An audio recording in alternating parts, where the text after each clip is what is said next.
Hey guys, this time we're going to do a rush lamp. Giving a little reference here.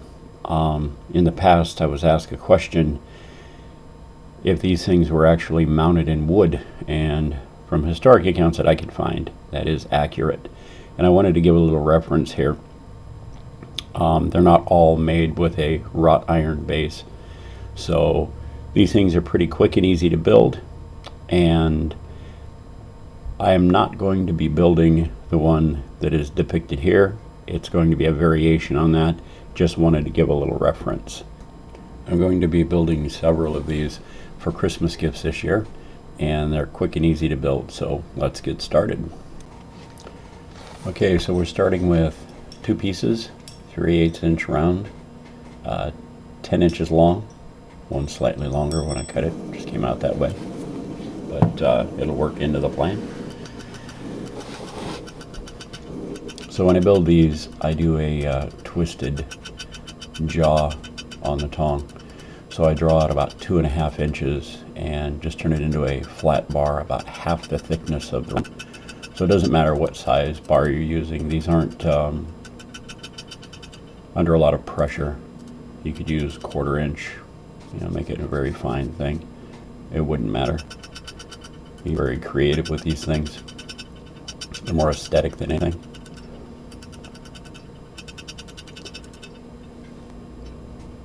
So when you do these two halves, you want to keep them fairly uniform, about the same width, same thickness. So you can get your jaws to match up. And you take it over the edge of the anvil and you put a little offset. Doesn't have to be too dramatic, because these things will sort of form themselves into shape after you rivet them together.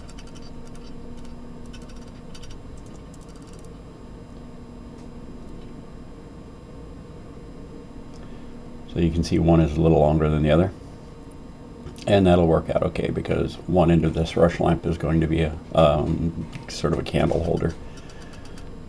It's going to hold a small candle dish.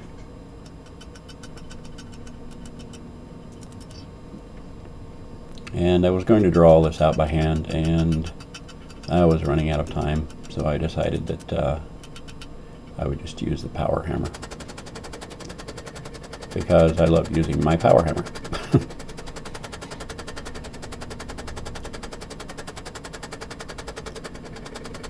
And on the candle holder side of the reins,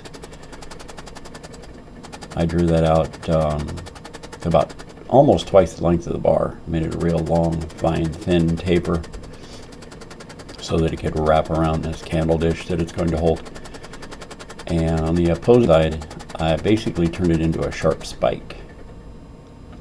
And I'm going to leave a lot of the hammer marks in to keep it very rustic looking. It's an aesthetic that people seem to like. A sort of antique thing. I keep it nice and clean. Scrub the scale off. And I refine the tapers on the anvil with my awesome new Alex Steel square circle rounding hammer that I love.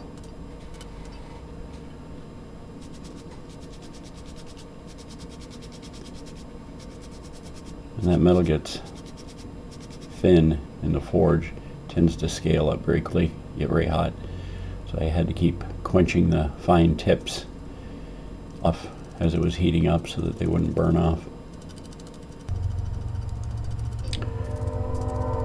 So I finished all the tapering off by hand on the anvil. And like I said, I gave it kind of a semi-round shape, kept it rustic looking. So I punched these just about 1/8 of an inch hole, stretched them out just slightly larger. I'm going to use a large nail for the rivet in these. They're convenient. Just cut the end off of them, heat them up, put them in. They've already got a head on one end, and I can buy them, box about at a time. So I didn't have anything the right size to bend this around for the candle dish holder. So I found this old hole saw. It worked out pretty well. Use just about anything when you're blacksmithing. A little fine tuning with the tongs. You'll see the result of that here in a minute. Now that worked out. A lot more adjustment to do.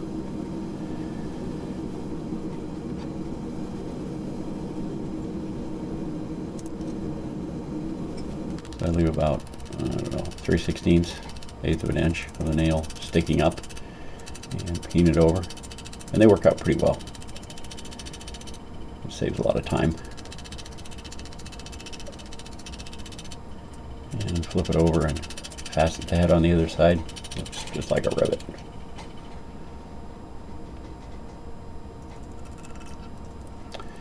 So I heat these up in the forge and just tap the jaws together so they line up, and the reins pretty much line up. And at this point it's kind of a pair of scissors. So we put them in the vise and align the candle holder portion while they're still flat before we twist them. That way we can align the little dish holder center line to the jaws and the reins.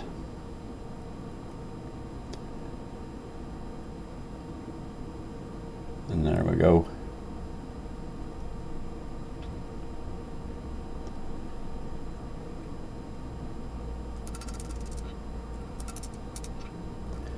So what we'll do is we'll heat these up in the forge and put the jaws together, squeeze them in the vise, and grab them in the rivet area and turn them 90 degrees to create our tongs, or our jaws for the tongs. And you have to turn them in the right direction, otherwise they just lock together and they won't open.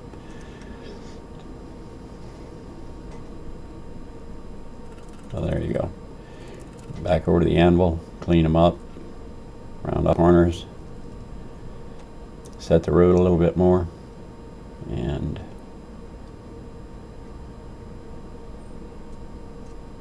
work that rivet a little bit, get it to loosen up. And as it's cooling off, I always use just straight beeswax. Let it cool a little bit and wipe it down, and it gives it a nice sheen. So there's a block of wood, and you just drive it in. And we'll put this in a little nicer block of wood than that. It's just something I grabbed. Our little candle holder, and I'm using it as a picture holder. My favorite photo I took recently. Anyway, guys, I appreciate you watching. It's a quickie. And enjoy. Take care. And as always, be safe. Thanks for watching.